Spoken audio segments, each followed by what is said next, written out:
Déjà, je viens d'une famille anglaise qui qui sait pas vraiment parler français. Et en plus de la dyslexie, bon, on peut dire que le français n'est pas mon point fort. En troisième, un professeur de français m'a demandé d'aller voir un orthophoniste. Et j'ai retardé le moment parce que j'imagine que j'avais un peu honte d'être dyslexique, d'être différent des autres. Alors finalement, je me suis rendu compte que j'en avais besoin. Alors vers le milieu de cette année, je suis allé voir un orthophoniste qui a confirmé que j'étais dyslexique et qui a rempli un dossier et qui l'a envoyé au lycée. Oui, j'ai complètement changé de regard sur mon élève dyslexique, puisqu'au début, lorsque j'ai rencontré les parents, comme j'avais eu beaucoup de difficultés à discuter avec la maman qui est anglophone et qui parle à peine français, je m'étais dit, c'est normal que Luc ait des difficultés de compréhension en français, puisqu'il baigne dans un milieu complètement anglophone. Et donc, je ne pensais pas que ça pouvait être une maladie. Et quand le bilan orthophoniste est tombé, là, je me suis dit, il y a de réelles difficultés. En plus d'être handicapé par sa langue, il a une vraie maladie et j'ai changé de regard.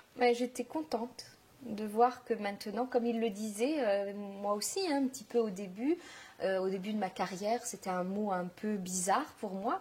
Et lui, il disait qu'il avait honte. Ça ne m'étonne pas que certains élèves, certains ne veulent pas le PAI.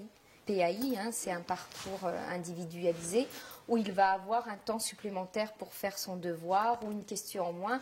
Alors certains préfèrent nier certains problèmes, ce qui fait que là, le fait que Luc reconnaisse devant ses camarades qu'il est dyslexique et qu'il l'assume totalement, je trouve qu'il y a du progrès.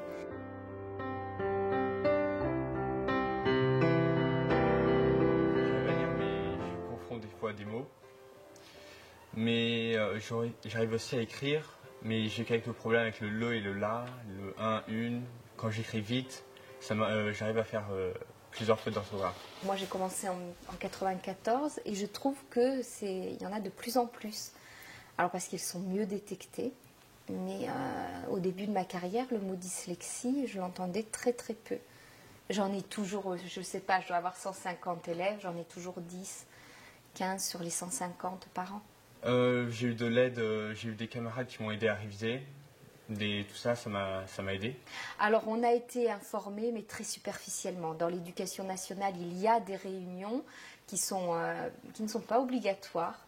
C'est-à-dire que c'est sur la base du volontariat que l'enseignant assiste à ce type de réunion, de sensibilisation, ce qui fait que les uns et les autres, on n'est pas toujours à même de réagir et de savoir réellement les degrés au niveau de la dyslexie. Et puis, on n'est pas assez formé, ça c'est sûr. Maintenant, grâce à l'orthophonie, je fais moins de fautes, j'arrive à lire plus facilement. Et j'imagine que si on m'avait aidé en 5e ou quelque chose comme ça, j'aurais pu peut-être rattraper et avoir une meilleure note en français qu'aujourd'hui.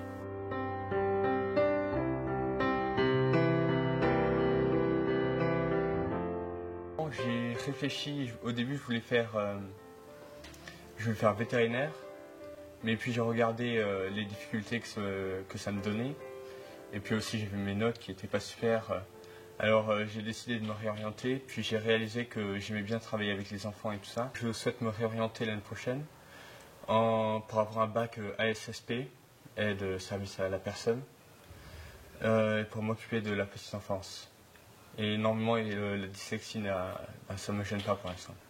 Mais c'est vrai que depuis qu'il y a de plus en plus d'élèves, en début d'année, quand on prend en charge une classe en tant que professeur principal, on va leur dire les élèves qui ont des problèmes de dyslexie ou dysorthographie, etc., faites-vous connaître auprès de l'infirmière et de l'administration, donnez-nous des bilans orthophonistes.